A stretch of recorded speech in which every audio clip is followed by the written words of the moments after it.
No Educar para Empreender de hoje, vamos mostrar a trajetória de Tito Holanda Barroso, diretor de uma das maiores redes de fast food do mundo, o Burger King.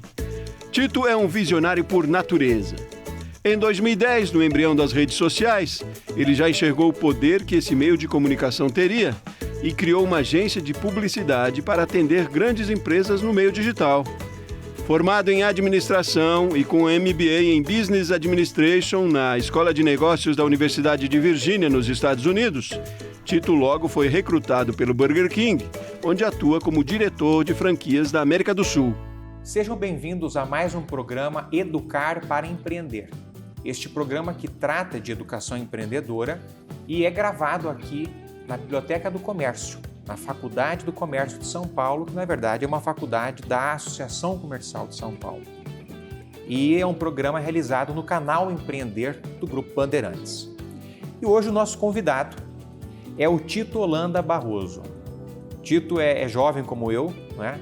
E o nosso objetivo aqui é justamente um bate-papo para a gente poder entender melhor como é que ele chegou, ainda tão jovem, a ser diretor de uma grande empresa, de uma multinacional, né?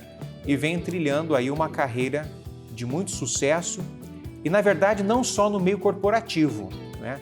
O Tito ele participa também de grupos como o Fórum de Jovens Empreendedores da Associação Comercial de São Paulo, participa do COPS, que é uma comissão, é um conselho justamente político e social, então ele tem essa preocupação com a sociedade, não é? O que eu considero muito importante.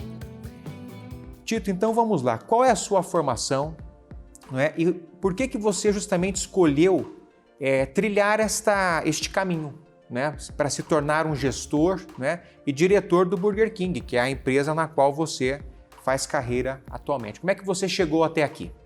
Pois bem, Wilson, primeiramente muito obrigado pelo convite. Acho uma grande iniciativa isso daqui que você está fazendo. Entrevistando várias lideranças diferentes, pessoas ligadas ao empreendedorismo no Brasil. Nosso país, a gente sabe que não é muito fácil empreender aqui. Mas, para responder sua pergunta, algumas coisas. Eu me formei em administração em Brasília, uns 12 anos atrás. Depois disso, resolvi empreender. Vi uma oportunidade no mercado, à época, isso por volta de 2010, mais ou menos. As redes sociais ainda estavam no comecinho.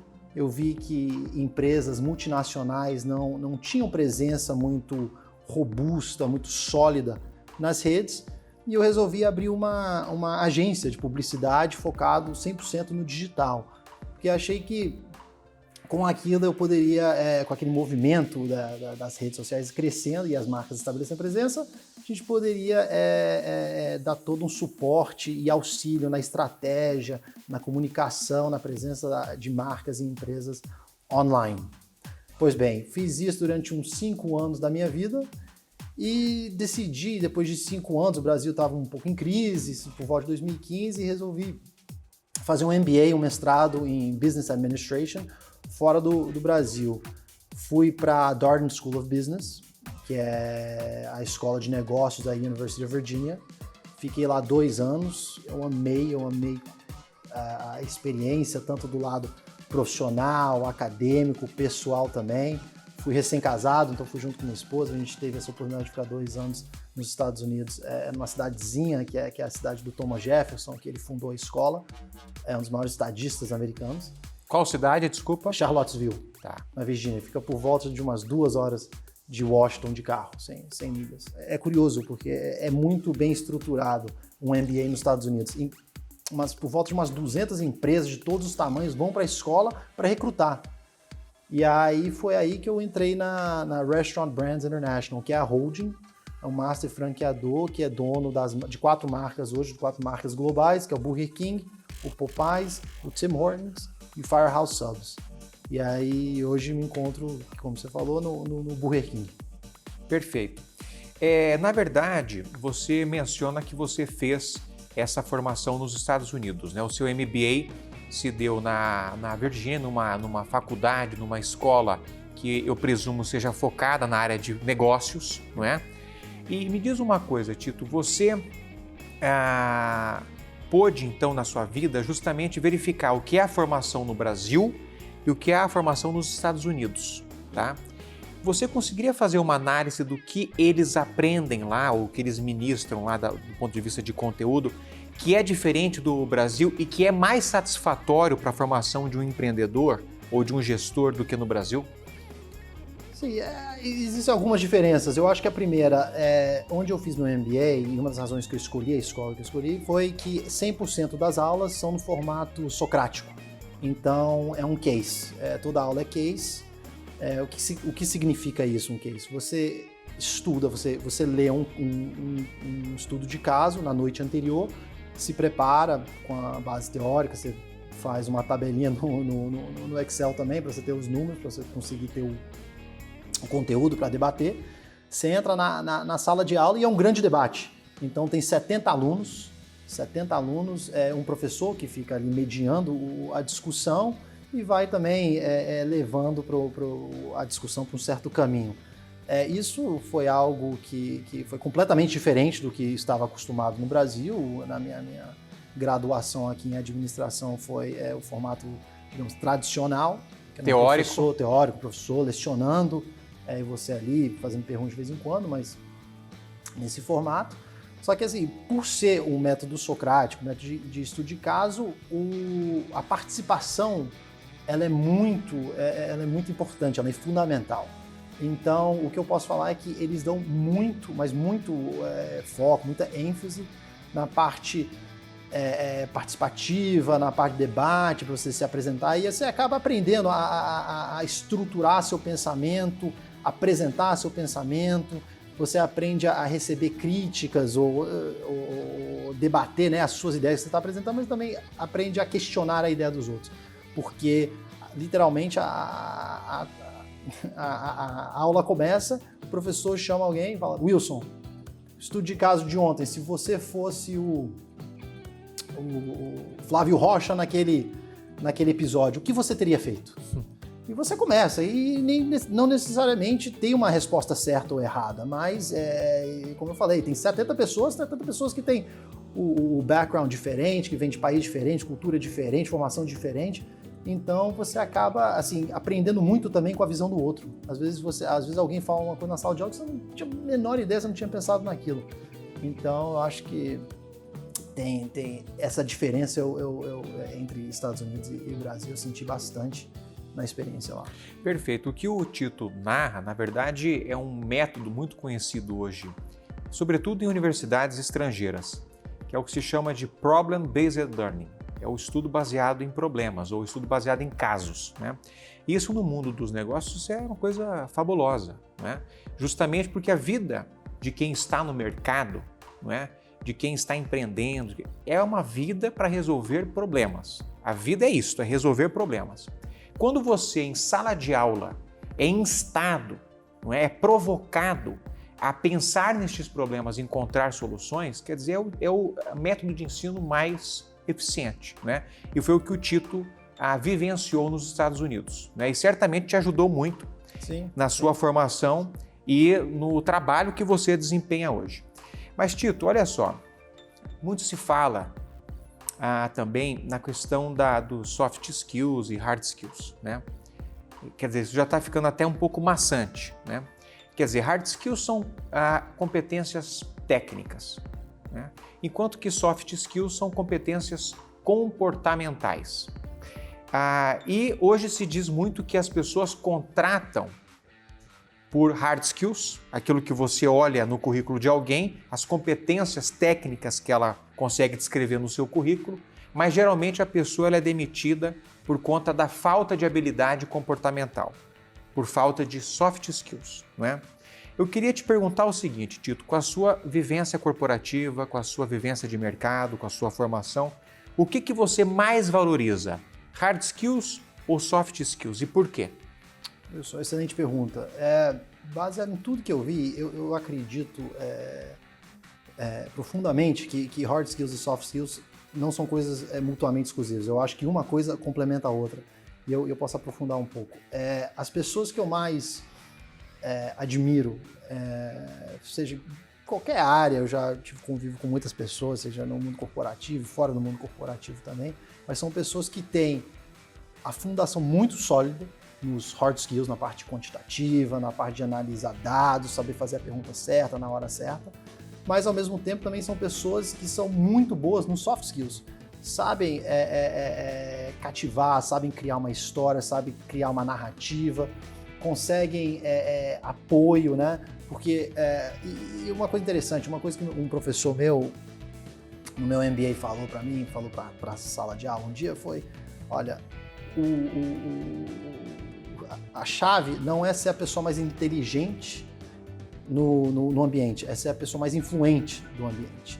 E eu acho que a influência, você conquista a influência com soft skills, mas se você não tiver o hard skills para conseguir interpretar os dados, traçar uma estratégia, entender o que está acontecendo no momento, seja na indústria, seja no mercado, seja dentro da empresa, você não vai ter, uma coisa acaba levando a outra. Então, por isso que eu considero 100% os soft skills, complemento do hard skills e vice-versa. Perfeito. O Tito falou uma coisa importante. Não adianta você ser carismático e não ter consistência. Porque, na verdade, né, Tito, o voo talvez será um voo de galinha, um voo raso. Exatamente. Então, esta questão de você aliar a sua habilidade comportamental, que é o que vai te dar carisma, tá certo? É o que vai te dar, de repente, uma destreza no trato, no convívio social. Se você conseguir aliar isto à consistência de ideias, a conteúdo, falar coisas inteligentes, não é? Aí eu acho que vai ser um profissional completo, não é? O que acontece muitas vezes é que o profissional de hoje, ou ele é muito bom para se vender, para de repente convencer, e não domina, não tem consistência técnica. E aí, de fato, o voo tende a ser um voo raso, não é?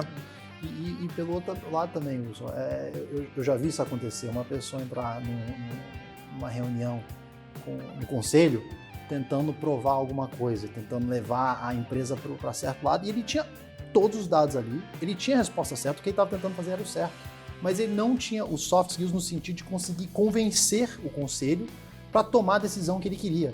Então, acaba que, por isso que eu falei que são coisas complementares, né? Porque ele tinha um lado, o quant, mas ele não tinha um lado do convencimento, esse poder. Então, justamente isso que você falou, eu acho que são coisas que, se você tiver um, tiver outro, acaba sendo um voo de galinha. Que você não vai conseguir. E aí, Tito, surge uma coisa importante, que é o seguinte, eu digo isso para os alunos, sobretudo para os alunos da Faculdade do Comércio, já que comércio requer tanto esta habilidade, que é a habilidade de comunicação, não é?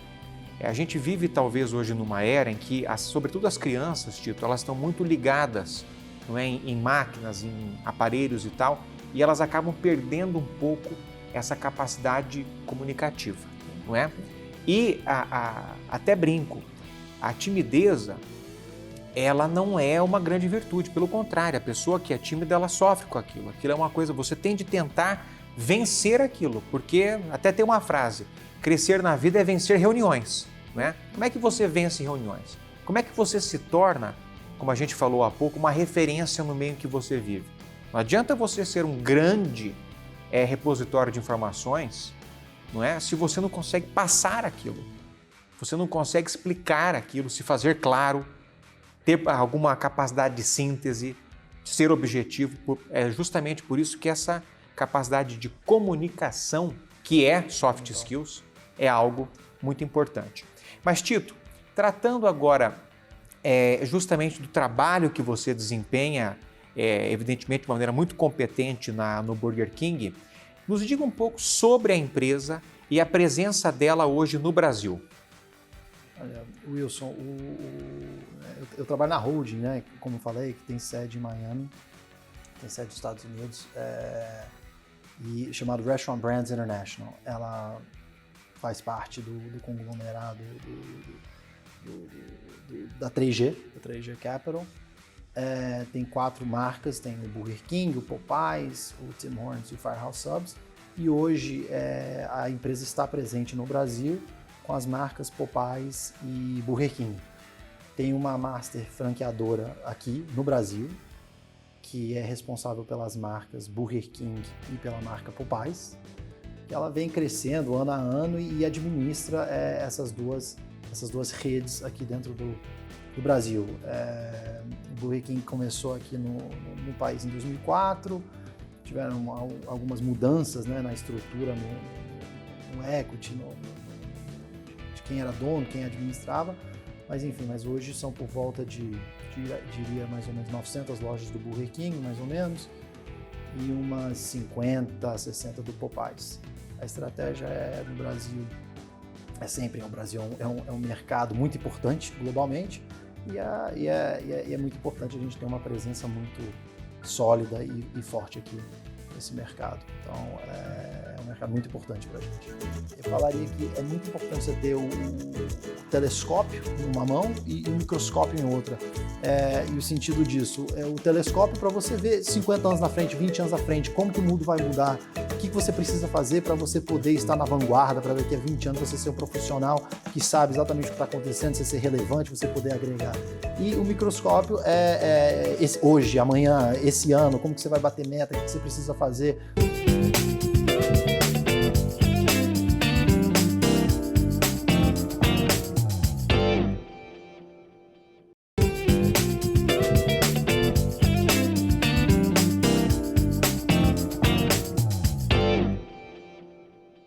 No primeiro bloco você viu o voo de Tito Holanda Barroso, que é diretor da Burger King no Brasil.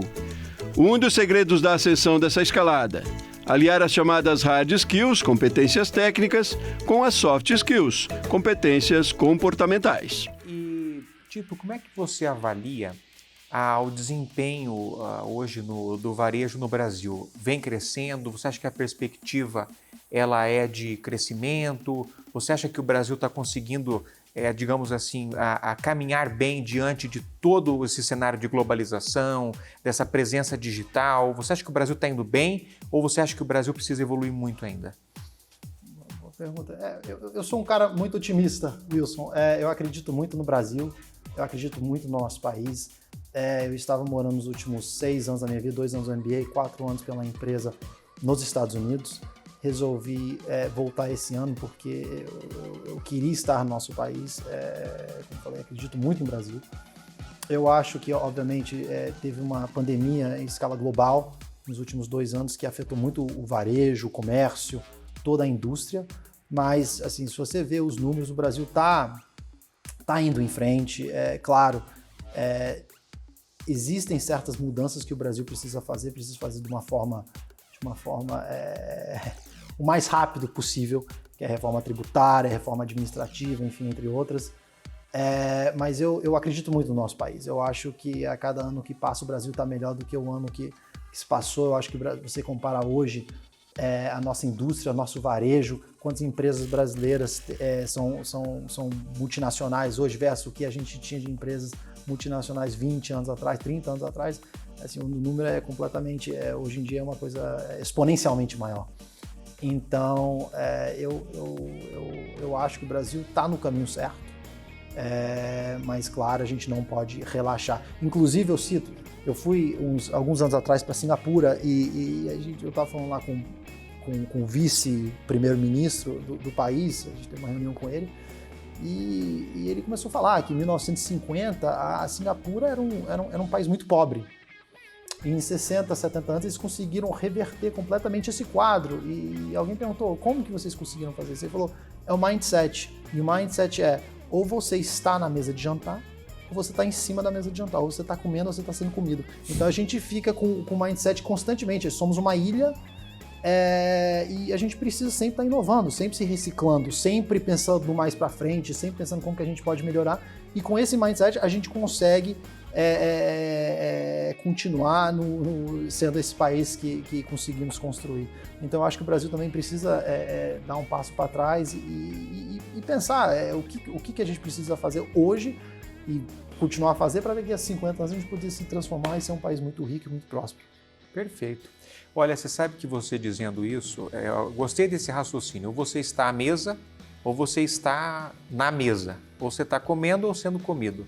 Porque o mercado é isso mesmo, o concerto das nações ele se dá desta maneira. Sim.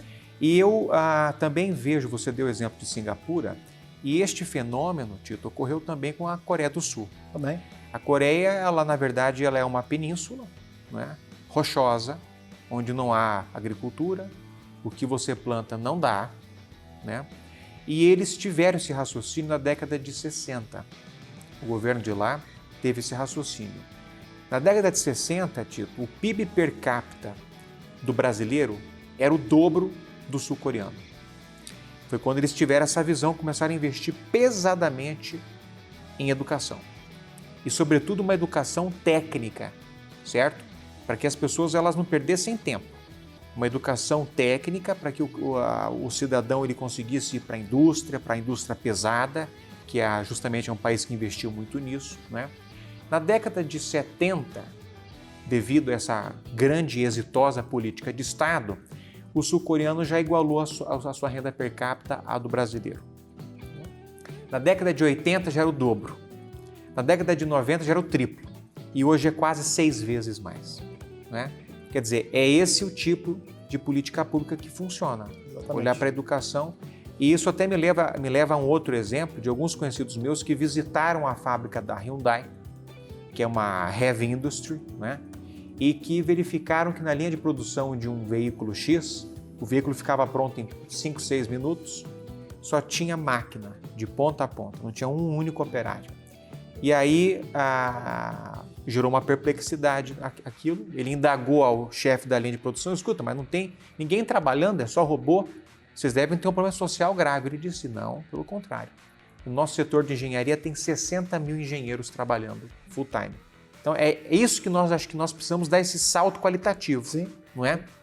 E por último, Tito, você com toda a tua experiência, com a tua vivência, né? E você, embora jovem, eu também sou, você já tem uma biografia exitosa, você já coleciona êxitos, vitórias, e você é um exemplo para muitos jovens que querem dar esse passo, que querem empreender, que querem crescer, não é?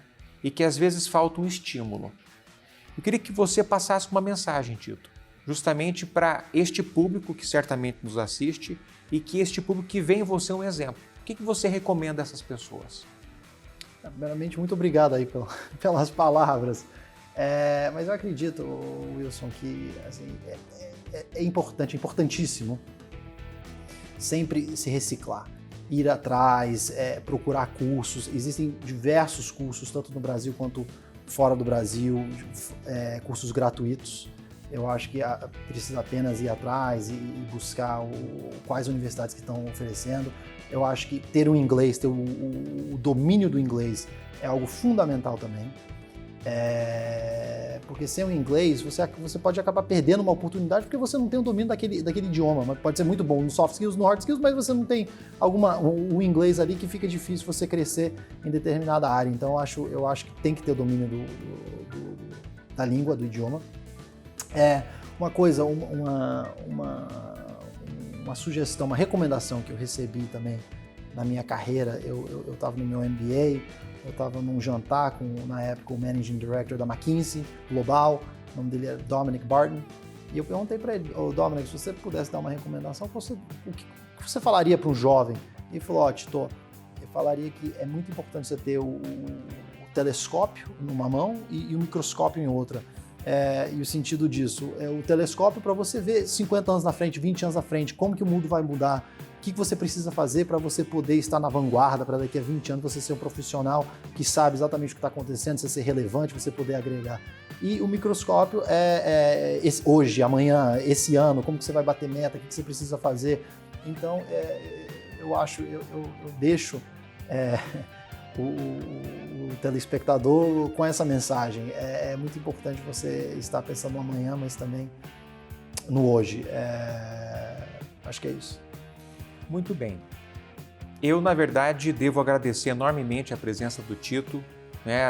Vocês puderam, então, verificar toda a experiência que ele tem, toda essa, digamos, essa vivência de já ter morado fora, de ter estudado em uma instituição de ensino, fez o seu MBA numa instituição de ensino americana, onde se valoriza muito não é? Esse estudo de casos, o que se chama de problem-based learning, não é? E esse diálogo, não é?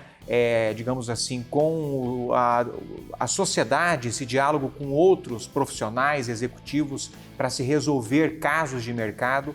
Então, todo esse cabedal de conhecimento torna o Tito, na verdade, uma pessoa com enorme experiência. Não é à toa que ele se tornou diretor de uma grande companhia, que é o Burger King, não é? E certamente continuará tendo uma carreira extremamente exitosa, porque ele reúne muito bem soft skills, a habilidade comportamental, a hard skills, que é essa habilidade ou esse conjunto de habilidades técnicas. Tito, muito obrigado. Espero que você tenha gostado deste nosso programa Educar para Empreender.